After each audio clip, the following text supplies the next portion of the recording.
Gillenwater. Hi, Keith. Hey, how you doing?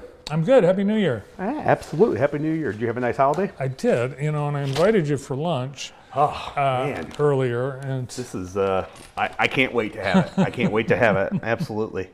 I have to say, too, you, in your intro, in the first session, you were talking about the 73 Dolphins. And I, of course, got super excited sitting in the green room because that gives me an opportunity to remind you that Bob Greasy was the quarterback and is a loyal Purdue Boilermaker, of which there's not a lot of us in Michigan. So yes, when Keith first came to Jackson, and I knew this about you beforehand, I asked, are you going to put your allegiance to Purdue aside, being here in Michigan State territory? And you said, absolutely not. No, you can't. You can't, right? So we were wondering, Brandon wondered, being, an Indiana guy, are you on the Indiana bandwagon? I absolutely am not on the Indiana bandwagon. That would be like asking a Michigan fan if Ohio State was in the national championship, if they're going to root for Ohio State. Right. So now I am all Miami this week. So, all right. Which is hard to say, I will say. I would say too, because it's you're the underdog. We are the underdog by far. Yeah.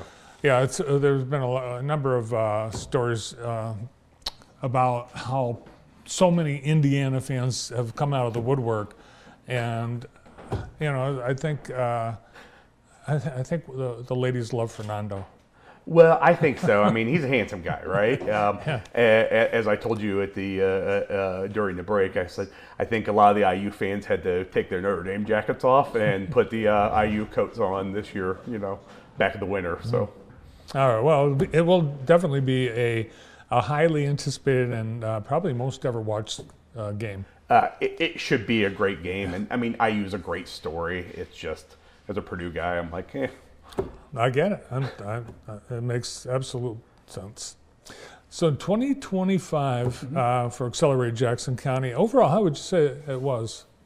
Oh, it was a great year for us, right? We had an opportunity, when I started here in 24, the board of Accelerate Jackson County, or then the Enterprise Group, challenged me to rebuild relationships and establish new relationships in the community. And that was really what the focus in 24 was. 25, the challenge was, okay, so what's next? We spent a lot of time on Jackson Technology Park, bringing that site online, looking at some of those things. What are we doing to start building that capacity and laying that groundwork for future success for the community?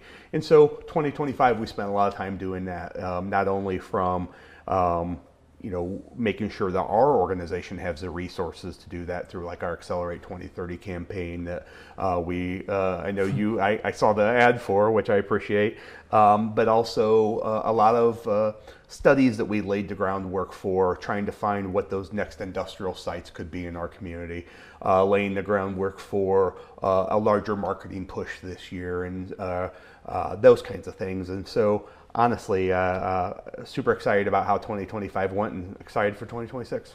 Yeah, so one of the challenges I think we've always had in this community is and I think the Jackson Technology Park North is one step in the solution, and that's available land, shovel-ready sites for future development.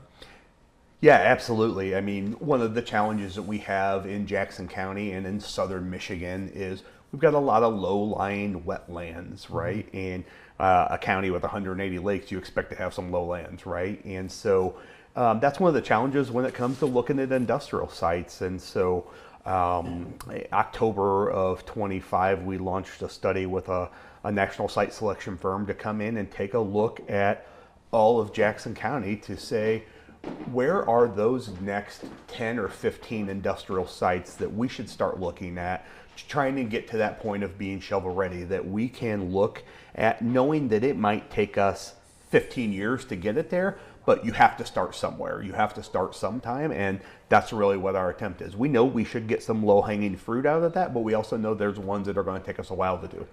One of the things that I think is probably tough is when you have a site or identifying a site, and then the conversation includes what that site might be used for, solar farms, data centers, heavy noise industry. And we've seen, opposition in Leone Township, Fayette Township, Saline. Yeah. How do you balance, you want to be able to grow and use that land for those kinds of developments, but you have the neighbors, the community that they are not buying in on it?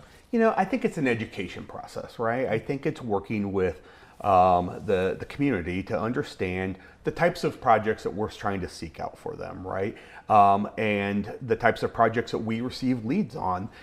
Ultimately, at the end of the day, we can educate the community, we can educate our local elected officials, we can educate anybody who will, particularly those who are willing to hear and have that conversation, which is sometimes a challenge on some of these projects, right? But I will say, at the end of the day, we can only bring a project to the community and be successful if the elected officials want to accept that project, right? And so if we have elected officials that say to us that we absolutely do not want a data center, or we absolutely do not want heavy industry, or whatever that is, then we respect that. We may challenge them a little bit and say, well, by taking that approach, here's what you may be leaving on the table or whatnot. But at the end of the day, we work the projects that we can in the community, and hopefully we get some wins out of it. It seems like Blue Oval it fits into that kind of a situation. As time has gone on, the community's warmed.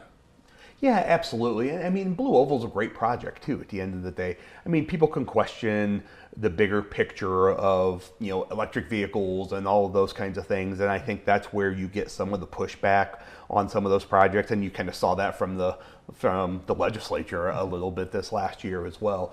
But at the end of the day, it's Ford. Ford's a big deal in Michigan, and Ford's building a big plant that's going to employ a lot of people. They're going to pay a lot of taxes. They're going to pay high wages. And at the end of the day, those are good projects. And Jackson County certainly stands to benefit from it. Seems like we do have a lot of. If you drive 94, for example, drive 94 through Jackson County, you see tons of what appears to be virgin land. Are those areas that are prime for development? Absolutely. I mean, from an economic development standpoint, I'll be the first one to say, you expect me in this position to look at things and say, well, could we put a business there, right? Obviously, we have to balance that with good public policy, with smart growth and those kinds of things, right?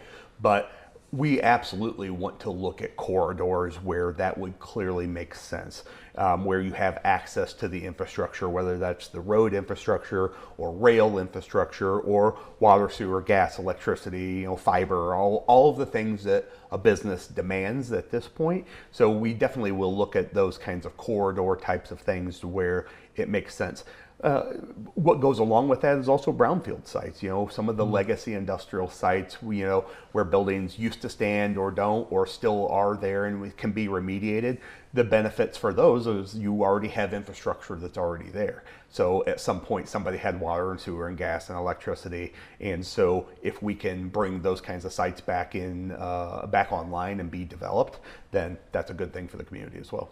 This morning, Rachel Buchanan was on from Experience Jackson and the Chamber, and she said the Drive Jackson initiative, the first unveiling will be coming up in a couple of weeks. Is that something that does Accelerate Jackson County? Are you part of that? Does it all work together? Absolutely. We have been with it from day one, and obviously being driven by the Chamber, by the Jackson County Chamber, but the Community Foundation, Monica Mosier, and myself from Accelerate Jackson, we've been at that table the whole time. At the end of the day, all of those things intertwine if we're going to have success in community development, if we're going to have success in economic development, if we're going to have success in tourism. All of those things have to work together. One of the pillars of our organization is livability. Like, we have to have a community that people want to live in. Quality of life, quality of place sorts of initiatives, housing, like all of those things go in to building out a community that we all want to call home. Is that the question? People, someone looking at a community, what do they want to know first? Is it housing, or is it workforce, or is it whatever? Well, generally when people call economic development or call an organization like ours, the first thing they're looking for is a site. Right? Do you have a place where we can grow, whether that's a green field or a brown field or a building or whatnot, right? The next question is, can I get workforce? And if I bring people to the community, where are they going to live? What's that community look like that they're going to be there? So and you have to have all of those legs of that stool to be successful. Well, we've had you visit us a few times since you've been part of the community, but that's, I guess, part of your job too, is make visits to existing businesses. Absolutely. Yeah, and that's something that we're really going to ramp up in 2026. I mean, I think our final number for 2025 was 105 unique business visits that we did.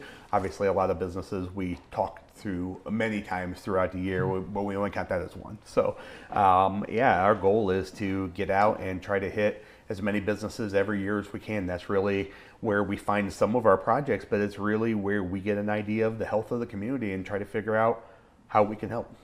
And you'll be seeing a lot more of Keith Gillenwater here on JTV and online and on streaming platforms as a brand new show is coming your way. Tell us about Manufacturing Matters. Oh yeah, so that's something we were really excited about. So Olivia Steele, the executive director of JAMA, and I have been hosting Manufacturing Matters Jackson as a podcast with JTV's assistance over the last year. And it was something that it's kind of been a labor of love for us, right? Like it's an opportunity to highlight, celebrate, and support the manufacturing industry of Jackson County. And you presented an opportunity to us to take our podcast that was being broadcast on YouTube and solely online, to be able to turn this into a television show. And so we recorded our first episode last week, and we are going to air, I believe, on Thursdays at 4:30, starting on the 22nd of January. And so we are super excited about it, and it's just cool. I never thought I would be on a TV show, let alone as a guest on a TV show, let alone that Olivia and I are now hosting a TV show as well. Oh, it's going to be great. It's the launching of another new career for you. Well, I don't think I need another career. I'm happy with the one I have now. So. Well, we appreciate the partnership, working with you on Manufacturing Matters and all the other great things happening with Accelerate Jackson County. Thank you, sir. Appreciate it. You bet. Good to see you. Absolutely. Keith Gillenwater on JTV. Up next.